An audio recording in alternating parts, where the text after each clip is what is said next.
कि जिसकी वजह से इंसान के अमाल बर्बाद हो जाते हैं। वो कौन सी चीजें हैं जो ममनुआत में से हैं, हराम में से हैं, जिनका इल्म हासिल करना फर्ज है।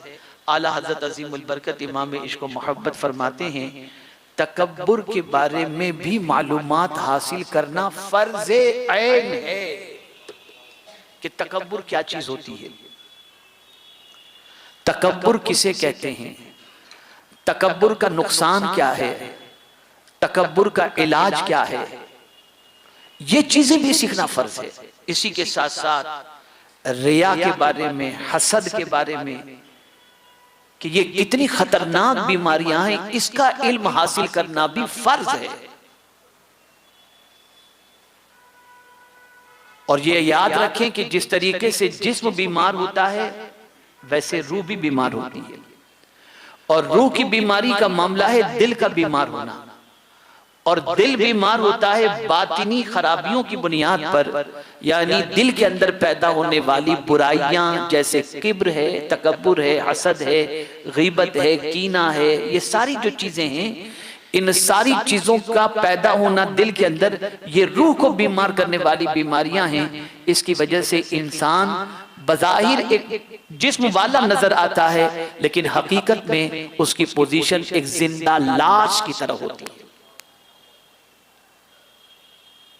आज हमारे मुआशरे के अंदर तकब्बुर भी बढ़ गया, हमारे मुआशरे के अंदर हसद भी बढ़ गया, और आज हमारे मुआशरे के अंदर झूठ भी बढ़ गया।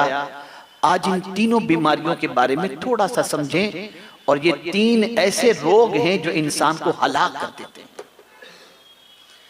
इंसान को ये महसूस नहीं होता कि ये बहुत कोई बड़ा गुनाह करने जा रहा है, लेकिन अल्लाह के नजदीक उस गुनाह का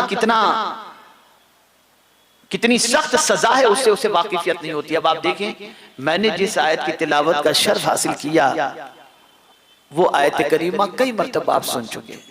अल्लाह इरशाद फरमाता है वइज़ क़ुल्ना लिल मलाइकति इसजुदू लि आदम फसजदू इल्ला इब्लीस अबा वस्तकबरा व काना मिनल काफिरीन। कौन है ये इब्लीस? कौन था?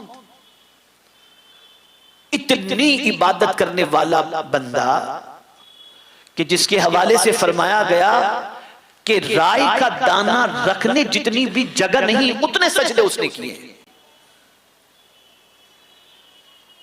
और किस चीज ने उसको हलाक कर दिया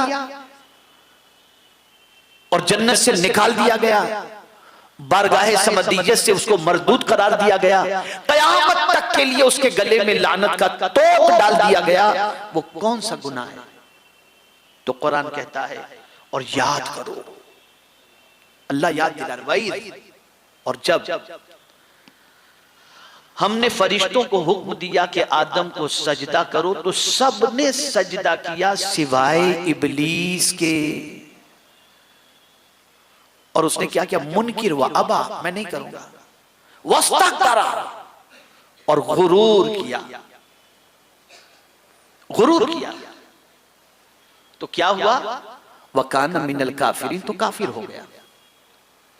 खुदा का इनकार नहीं किया, खुदा के फरमान का इनकार किया, और फिर उसने कहा अना खैरुम मिन्हु, जिनको तो ए मेरे मौला सजदा करने के बारे में फरमा रहा है उनसे तो मैं बेहतर हूं। खलक़तनी मिन नार,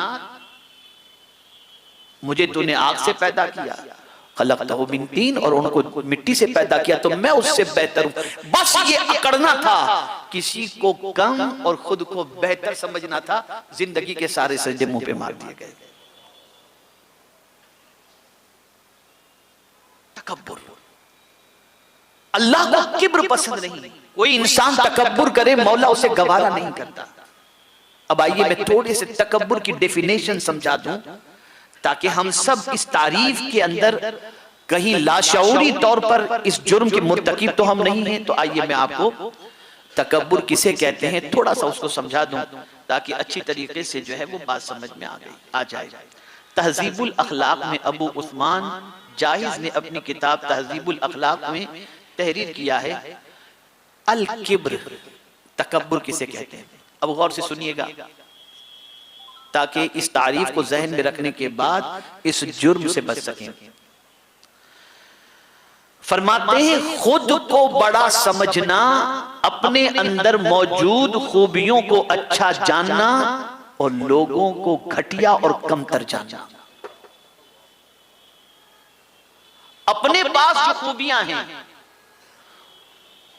इसे बेहतर समझना और खुद को बड़ा समझना और लोगों को घटिया और कमतर जानना, और जिसके आगे तवाज़ु करना जरूरी है उसके सामने खुद को बड़ा जाहिर करना, ये तकब्बुर है। यानी अगर कोई शख्स किसी बड़े के सामने अकड़ता है, जहां तवाज़ु करनी चाहिए, आजिज़ी करनी चाहिए, उस्ताद के सामने, शेख के सामने, बड़े बाप के सामने, माँ के सामने, भाई के सामने, जो खुद से बड़े हैं, जिनके सामने आजिज़ी से बैठना चाहिए, उनके सामने अगर कोई तकब्बुर करता है, अकड़ता है, वो कहते हैं इनको आता क्या। और मैं आपको मिसाल देता हूं, आज का पढ़ा लिखा बेटा अपने बाप को घटिया समझता है अगर जाहिल है।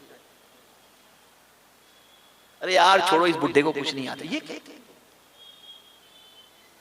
अरे मेरा बाप बेचारा अंगूठा छाप है, और आए तो बैठो अब्बा कहां तुम इधर उधर घूमते रहते। ये जुमले इस्तेमाल होते हैं, ये तकब्बुर है। ये इतना बड़ा गुनाह है जिसकी कोई इंतहा नहीं।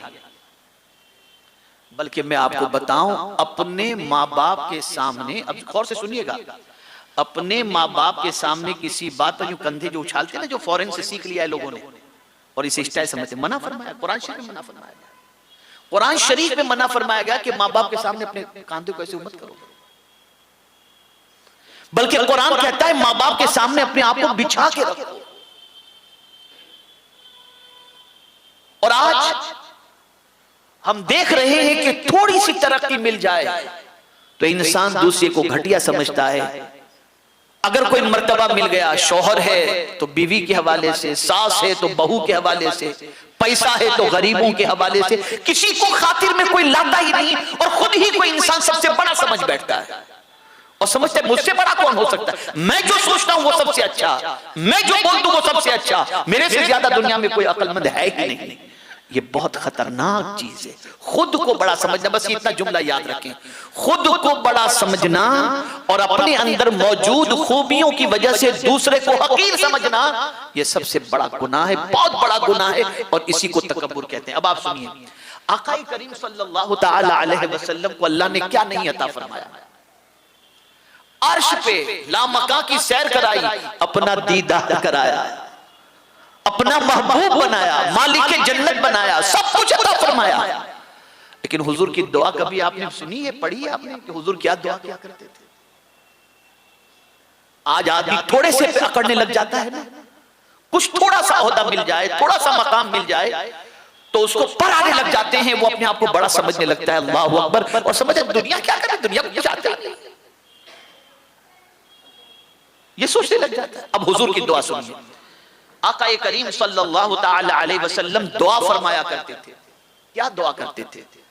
अऊज़ु बिका मिन नफ़ख़तिल किब्रिया, इलाही मैं तकब्बुर से तेरी पनाह चाहता हूं कि तूने ये जो बड़ापन मुझे अता किया है तेरे फज़्ल से, कहीं मुझे इस पर तकब्बुर ना आ जाए। हुजूर इससे पनाह मांगा करते थे। तकब्बुर अल्लाह की बारगाह के अंदर इतना मबगूज़ और इतना बुरा फेल है कि अल्लाह के रसूल सल्लल्लाहु अलैहि वसल्लम फरमाते हैं कि क़यामत के दिन अकड़ने वाले को, तकब्बुर करने वाले को, जानते हैं अल्लाह किस शक्ल में लाएगा? चूंटी की शक्ल में लाएगा, चूंटी की शक्ल। अगर अल्लाह ने दौलत दी, अल्लाह ने इल्म दिया, अल्लाह ने ज़ौक़े बंदगी दिया, अल्लाह ने बहुत अच्छी आवाज दी, अल्लाह ने दौलत से माला माल किया, अल्लाह अज़्ज़ा व जल्ल ने शऊर अता फरमाया, अल्लाह अज़्ज़ा व जल्ल ने अच्छी सोच अता फरमाई, तो इन सारी खूबियों पर कभी अकड़ना नहीं, हमेशा आजिज़ी और इनकिसारी करके जिंदगी गुजारते रहना। इसलिए कि जो अकड़ता है अल्लाह उसे उखाड़ कर फेंक देता है। मेरे प्यारे आका सल्लल्लाहु तआला अलैहि वसल्लम के प्यारे दीवानों, इसी तरीके से सही मुस्लिम शरीफ के अंदर हुजूर सल्लल्लाहु अलैहि वसल्लम ने तकब्बुर की तारीफ बयान फरमाई कि तकब्बुर किसे कहते हैं। आका करीम सल्लल्लाहु अलैहि वसल्लम ने इरशाद फरमाया, अल किब्रु बतरुल हक व गमतुन नास। आका करीम सल्लल्लाहु अलैहि वसल्लम फरमाते हैं, तकब्बुर हक की मुखालिफत और लोगों को हकीर जानने का नाम है। मैं अगर कहूंगा तो थोड़ा ओवर हो जाएगा, लेकिन मैं नहीं कहना चाहता हूं। आज बहुत सारे ऐसे मुसलमान, क्योंकि मुसलमान किससे ज्यादातर मुखातब, जिनके पास करोड़ों अरबों रुपया आ चुका है, तो वो ये हमारा इलाका जो है ना, यहाँ की लड़की से यहाँ लड़की देना भी नहीं चाहते, यहाँ की लड़की लेना भी नहीं चाहते। नहीं नहीं नहीं, मोहल्ले की लड़की नहीं चाहिए, अरे वहां तो टॉयलेट बाहर है, हमारी बच्ची नहीं, अरे इतना अकड़ किस चीज पर, इतनी अकड़। आप इन बस्ती में रहने वालों को हकीर समझते हो, और यहां का रहने वाला झोपड़पट्टी वाले को हकीर समझा है, बेचारा झोपड़े में रहता है। अल्लाह का शुक्र है उसकी तौफीक से, अगर अल्लाह मुझे अमेरिका, बरतानिया, इन इलाकों के अंदर दीन की दावत के लिए भेजता है तो मैं वहां भी जाता हूं। और मेरे यहां पर ऐसे बहुत सारे साथी मौजूद हैं जो झोपड़पट्टी में रहते हैं, उनको मालूम है कि वो जब वहां बुलाते हैं तो मैं वहां भी जाता हूं। कभी मैंने किसी को हकीर जानने की कोशिश नहीं कि अल्लाह मुझे भी बचा के रखे। कभी ये ख्याल जहन में ना आए कि ये गरीब है, बेचारा, नहीं, ये नहीं, किसी को हकीर मत समझो। बहुत सारी ऐसी औरतें हैं जिनके पास ऑर्नामेंट्स, ज्वेलरी होती है। अगर गरीब किसी बस्ती की औरत वहां आ जाए तो देख के मुंह फिरा के चली जाती है, बैठना उसके साथ पसंद नहीं करती, कहती है ये हमारे लायक ला हौला वला कुव्वत। तुम माल पर अकड़ रहे हो, तुम सरमाए पर अकड़ रहे हो, तुम दौलत पर अकड़ रहे हो, तुम हुस्न पर अकड़ रहे हो। ये अकड़ किस काम की? वो गुनाह कर रहे हो जो गुनाह बर्बाद कर देने वाला है, तबाह कर देने वाला है, हलाक कर देने वाला ये गुनाह है। हुजूर फरमाते हैं सल्लल्लाहु अलैहि वसल्लम, किसी को भी हकीर मत समझो। मुझे एक बड़ा प्यारा वाकया याद आ रहा है, अल्लाह अकबर, गालिबन बायजीद बुस्तामी अलैहिर्रहमा का है। आप एक दरियाए दजला के किनारे से तशरीफ ले जा रहे थे, आपने देखा एक खातून और एक मर्द बैठा हुआ है, एक खातून बैठी हुई, एक मर्द बैठा हुआ है उसके साथ, और बोतल पड़ी हुई है। मान ये ख्याल आया कि कैसा जालिम इंसान है, यहाँ ये लेकर के बैठा हुआ है। गलत गुमान हुआ औरत के बारे में कि कौन होगी पता नहीं। इतने में समंदर में तुगयानी आती है और एक कश्ती जो है समंदर के अंदर हिचकोले खाने लगती है। उसमें तकरीबन 4, 5, 6 लोग बैठे थे। अब डूबेंगे तब डूबेंगे। वो शख्स जो औरत के साथ बैठा था उसने छलांग लगाई समंदर में, दरिया में छलांग लगाई, सबको बचा के लेकर के आया। जब वो दरिया में छलांग लगाया तो बायजीद बुस्तामी हैरत में किनारे पर खड़े रहकर उसे देख रहे थे कि यार ये क्या कर रहा है, लेकिन वो बचा के लेकर के आया। उसके बाद उस शख्स ने कहा बायजीद बुस्तामी को हैरत में देखकर, बायजीद एक को तो बचा लेते। क्या कहा उसने? एक को तो बचा लेते। और फिर उसने कहा बायजीद, ये जो मेरे साथ औरत बैठी है ये मेरी माँ है, और ये जो बोतल देख रहे हो ये पानी की है। बायजीद बुस्तामी ने मिट्टी उठाई, अपने सर पर डाली और अपने ऊपर अफसोस करते हुए जाने लगे और कहने लगे, आज के बाद से बायजीद अपने को किसी से बेहतर नहीं समझेगा।